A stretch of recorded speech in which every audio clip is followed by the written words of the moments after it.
পালিয়ে যাওয়া মেয়ের প্রতি এক বাবার চিঠি। মারে, শুরুটা কিভাবে করব বুঝে উঠতে পারছিলাম না। যেদিন তুই তোর মায়ের অস্তিত্ব ছেড়ে ভূমিষ্ঠ হয়েছিলি সেদিন থেকেই তোকে মা বলে ডাকতে শুরু করলাম। তোকে মা ডাকতে গিয়ে নিজের মা হারানোর ব্যথা ভুলিয়ে গিয়েছিলাম। তোর মাকেও কোনোদিন মা ছাড়া অন্য নামে ডাকতে শুনিনি। বিদ্যালয়ে প্রথম দিন শিক্ষক তোর নাম জিজ্ঞেস করেছিলেন। তোকে মা বলে ডাকতে ডাকতে তোর নামটাও ভুলে গিয়েছিলাম। আমি তোর নাম বলতে না পারায় সবাই আমাকে নিয়ে হাসতেছিল, তাই চিঠির উপরে তোর নামের জায়গায় মা লিখেছি।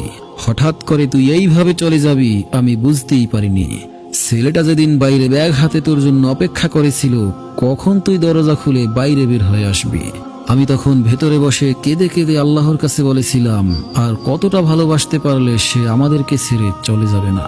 তুই ঘরে বসে ভাবছিলি আজ যেতে না পারলে তুই ছেলেটার কাছে ছোট হয়ে যাবি, আর আমি ভেবেছিলাম তুই চলে গেলে সমস্ত পিতৃজাতির কাছে কি করে মুখ দেখাবো। জানিস মা, তুই 3 বছরের ভালোবাসা খুঁজে পেয়েছিস, কিন্তু আমাদের জীবন থেকে 20 বছরের ভালোবাসা হারিয়ে গেছে। মারে, প্রত্যেকটা বাবাই জানে রক্ত পানি করে গড়ে তোলা মেয়েটা একদিন অন্যের ঘরে চলে যাবে। তারপরেও একটুও কৃপণতা থাকে না বাবাদের ভেতরে। বাবাদের ভালোবাসা হচ্ছে শামুকের খোলসের মতো মা, বাহিরটা শক্ত হলেও ভেতরটা খুব নরম হয়ে থাকে। বাবারা সন্তানদের কতটা ভালোবাসে তা বোঝাতে পারে না, তবে অনেকটা ভালোবাসতে পারে। জানি আমার লেখাগুলো পড়ে তোর খারাপ লাগতে পারে মা, কিন্তু কি করব বল। তোরা তো যৌবনে পা রাখার পর চোখ নাক কান সব কিছুর বিবেচনা করে প্রেম করিস, কিন্তু যেদিন জানতে পারলাম তুই তোর মায়ের গর্ভে অবস্থান করেছিস সেদিন বুঝতে পারিনি তুই কালো হবি না ফর্সা হবি, ল্যাংড়া হবি না বোবা হবি। কোনো কিছুরই অপেক্ষা না করে তোর প্রেমে পড়েছিলাম, তাই এত কিছু লিখলাম। আমি জানি মা, তোদের সব সন্তানদেরই একটা প্রশ্ন, বাবারা কেন তাদের ভালো লাগাটাকে সহজে মানতে চায় না।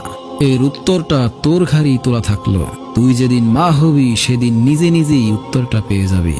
তোরা যখন একটা ছেলের হাত ধরে পালিয়ে যাস তখন ওই ছেলে ছাড়া জীবনে কারো প্রয়োজন বোধ করিস না, কিন্তু একটা বাবা বোঝে তার জীবনে নিজের মেয়েটার কতটা প্রয়োজন। যেদিন তোর নানুর কাছ থেকে তোর মাকে গ্রহণ করেছিলাম সেদিন প্রতিজ্ঞা করেছিলাম যে যদি মেয়ে হয় তাহলে নিজের মেয়েটাকে তার স্বামীর হাতে তুলে দিয়ে কন্যাদানের দায়িত্ব থেকে নিজেকে হালকা করব। তাই তোর প্রতি এতটা অভিমান। মারে, বাবার উপরে রাগ করিস না। তোরা যদি অল্প দিনের ভালোবাসার জন্যই ঘর ছেড়ে পালাতে পারিস, তবে আমরা 20 বছরের ভালোবাসার জন্য বেপরোয়া হব না কেন? বাবারা মেয়ে সন্তানের জন্মের পর থেকেই চিন্তা করতে থাকে নিজের মেয়েটাকে সুপাত্রের হাতে তুলে দিতে পারবে তো, আর যৌবনে পা রাখার পরে চিন্তা করে কোনো প্রতারণার ফাঁদে পড়ে পালিয়ে যাবে না তো। তাই মেয়েদের প্রতি প্রত্যেকটা বাবার এতটা নজরদারি। যদি মন কাঁদে চলে আসিস, বুক পেতে দেব। হয়তো তোর মায়ের মতো তোকে পেটে ধরিনি, তবে পিঠে ধরার যন্ত্রণাটাও সহ্য করতে পারছি না। ইতি তোর জন্মদাতা পিতা।